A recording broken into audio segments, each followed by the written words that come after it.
नमस्कार साथियों, ये जो तस्वीरें आप देख रहे हैं ये डरबन से आई है, साउथ अफ्रीका डरबन से। वहाँ पे दंगे भड़क गए हैं और बहुत बड़ा एक वहाँ पे पूरे देश के अंदर ऐसा लग रहा है कि जैसे आपसी हिंसा छिड़ गई है। तो मेरे पास जो कुछ इन्फॉर्मेशन आई है उसके मुताबिक वहाँ के पूर्व राष्ट्रपति हैं जैकब जुमा, और जैकब जुमा घोटाले में पकड़े गए और जैकब जुमा को 15 महीने की कैद की सज़ा वहाँ के न्यायालय ने दिया। उसके बाद जैकब जुमा के समर्थक सड़कों पे उतर गए और उन्होंने लूट पाट, दंगा, हिंसा, आगजनी चालू कर दिया। और जैकब जुमा के बारे में आपको बता दूं कि ये वो व्यक्ति हैं जो भारतीय जो 3 बंधु थे, गुप्ता बंधु, उनके साथ नज़दीकी संबंधों और उनको मदद करने के आरोप भी इनके ऊपर है। और उनके साथ ही मिलकर के जितने भी घोटाले हुए 3 भाई हैं, गुप्ता, अतुल, अजय और राजेश गुप्ता, तो इन सब का भी हाथ उसमें है। और ये सारे जो बातें हुई है, ये करीब 1.5 खरब रुपए के, $2 बिलियन के ये घपले घोटाले हुए। उसके बाद यहाँ पे पूरे देश में जब इस राष्ट्रपति को सज़ा सुनाई गई तो पूरे देश में हिंसा भड़क गया। और इस हिंसे की सबसे मुख्य जो बातें हैं वो ये हैं कि भारतीयों को इसमें निशाना बनाया जा रहा है। अभी तक वहाँ के दक्षिण अफ्रीका में शॉपिंग सेंटर, फार्मेसी, मॉल्स सब लूट लिए गए। करीब 6 लोगों की मौत हो चुकी है, करीब 500 लोग घायल हो चुके हैं, और जिसके कारण से कोरोना का टीकाकरण वगैरह जो भी था सारा काम रुका हुआ है।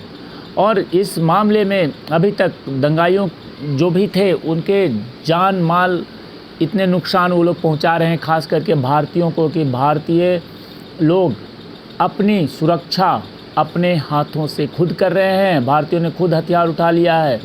और पूर्व राष्ट्रपति जैकब जुमा के गुप्ता बंधुओं के साथ जुड़ाव होने के कारण डरबन और जोहान्सबर्ग में रहने वाले भारतीय समुदाय को टारगेट किया जा रहा है।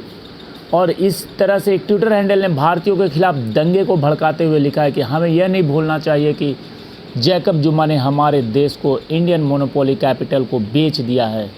यूजर्स ने, जो ट्विटर यूजर्स, उन्होंने गुप्ता बंधुओं की एक तस्वीर भी साझा की है। और ये काफ़ी वहाँ पे एक प्रकार का माहौल अराजकता वाला फैल गया है और उसके शिकार इस बार भारतीयों को बनाया जा रहा है।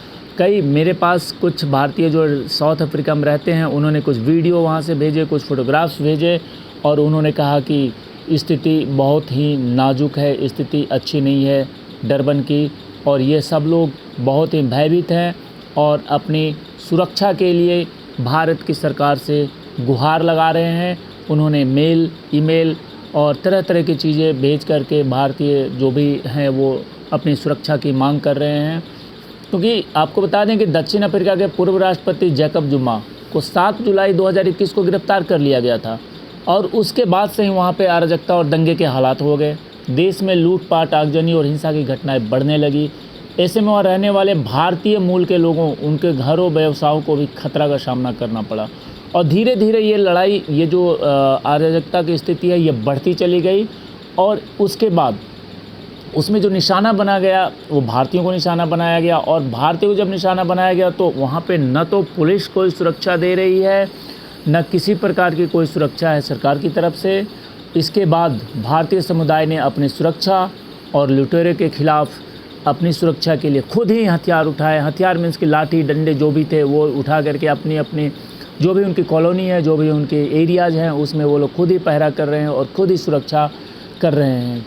क्योंकि उन्हें कभी भी डर है कि कभी भी ये लोग ज़्यादा मात्रा में आकर के वहाँ पे एक अटैक कर सकते हैं।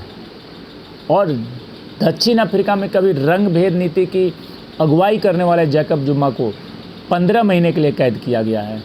और उनके ऊपर 2009 से 2018 के बीच भ्रष्टाचार के आरोप लगे। उसके बाद उनकी न्यायिक जांच हुई। जांच में उन्हें साबित हुआ कि इन्होंने गलत किया है, और उसके बाद इनके ऊपर एक बड़ा ही एक्शन जो उनको जेल में डाला गया है। और जो भारतीय के साथ जो संपर्क था उनका, गुप्ता बंधुओं को मदद करने का आरोप था, इस मामले को लेकर के अब वहाँ के भारतीय लोगों पे निशाना बनाया जा रहा है। और भारतीय लोगों की अभी स्थिति ठीक नहीं है।